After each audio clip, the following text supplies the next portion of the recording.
Salut tout le monde, coach Sharif ici et dans cette vidéo, je vais parler de plusieurs sujets controversés dans le fitness, d'accord? Je vais dire si c'est des sujets surcotés ou sous-cotés, d'accord? C'est vraiment une vidéo assez cool, je te conseille de regarder jusqu'à la fin. On va commencer avec le premier sujet, on va parler des Big Three Lifts, donc le squat, le soulevé terre et le développé couché. Est-ce que c'est des exercices surcotés ou sous-cotés? Eh bien, malheureusement, c'est des exercices très surcotés. Beaucoup de personnes, surtout des débutants, ils vont commencer la salle de sport sans maîtriser les techniques et commencer à faire des soulevés terre avec des charges immenses. Ils vont se casser le dos sans vraiment travailler les muscles qu'ils doivent, sans vraiment avoir une bonne technique. Mais puisque c'est des exercices de base, eh bien, ces personnes-là pensent qu'ils vont voir des résultats. D'accord? Je vois des gens faire le développé couché, mauvaise technique, charger la barre, aller hyper lourd. Mais ça ne sert à rien, d'accord? Tu ne mets pas réellement la tension sur le muscle que tu veux, tu ne travailles pas l'exercice correctement, tu ne maîtrises pas la technique et tu n'auras pas de résultat, d'accord? C'est pas parce que tu as fait cet exercice que tu vas avoir des résultats, mais c'est comment tu l'as performé.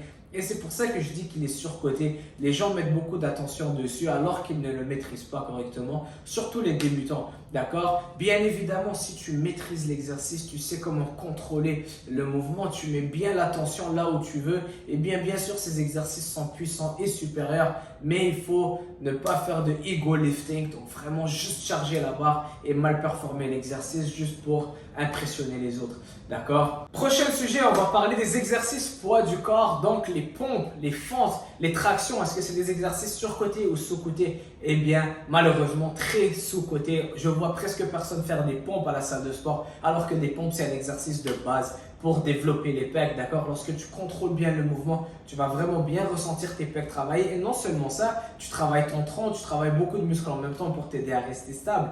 Mais les gens pensent que vu que c'est des exercices poids du corps, ça ne nous donnera pas beaucoup de résultats, autant de résultats qu'avoir une barre avec des kilos et des charges lourdes. Alors que c'est complètement faux. Les exercices poids du corps, en mettant une bonne tension sur ton muscle et bien contrôler le mouvement, eh bien tu peux avoir énormément de résultats. Et c'est très négligé. Les tractions, un exercice de base, je vois presque personne faire des tractions. D'accord? Croyez-moi, c'est des exercices hyper puissants. Ne les négligez pas. D'accord?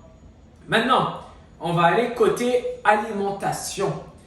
On va parler du post-workout window, donc de la fenêtre anabolique, disons, après l'entraînement. Beaucoup de personnes, après leur entraînement, ils vont prendre un shake, ils vont prendre une banane, et d'autres personnes, après leur entraînement, ils ne vont pas manger.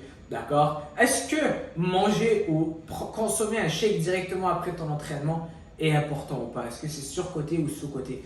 Eh bien, je crois réellement que c'est sous-coté. Je crois dans l'importance de consommer des nutriments directement après l'entraînement parce que ton corps est comme une éponge qui est sec et qui va absorber l'eau tellement rapidement. Et tes muscles sont affamés après l'entraînement et lorsque tu leur nourris correctement, tu consommes tes glucides pour régénérer ton glucogène musculaire, tu consommes tes protéines rapides à travers un shake par exemple, un shake et une banane pour tes glucides, eh bien ton corps va bien l'absorber et c'est l'idéal parce qu'après un entraînement, on met un stress sur le corps est stressé après un entraînement, donc consommer des aliments va diminuer ce stress et t'aider à commencer ta récupération.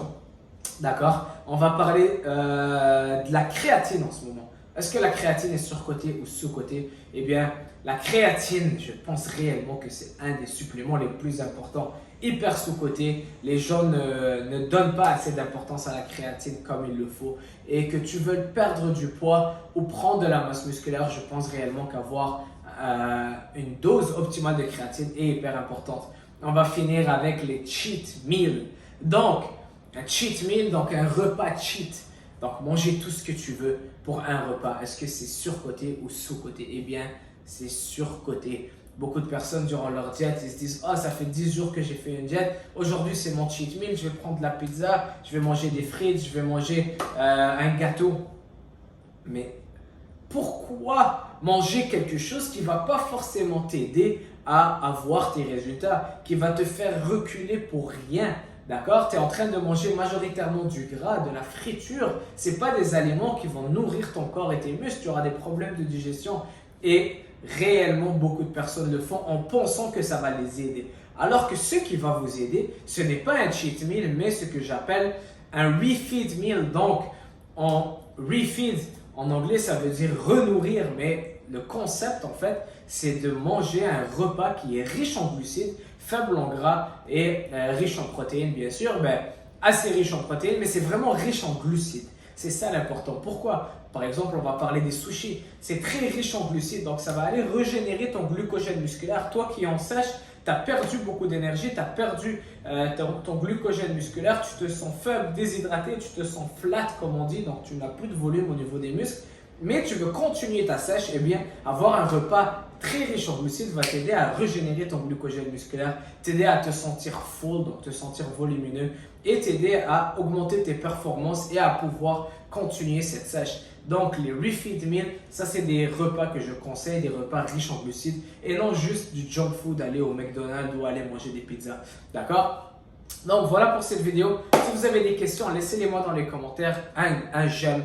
Abonne-toi si tu n'es pas abonné et on se voit bientôt. Aussi, n'oublie pas de donner ton avis.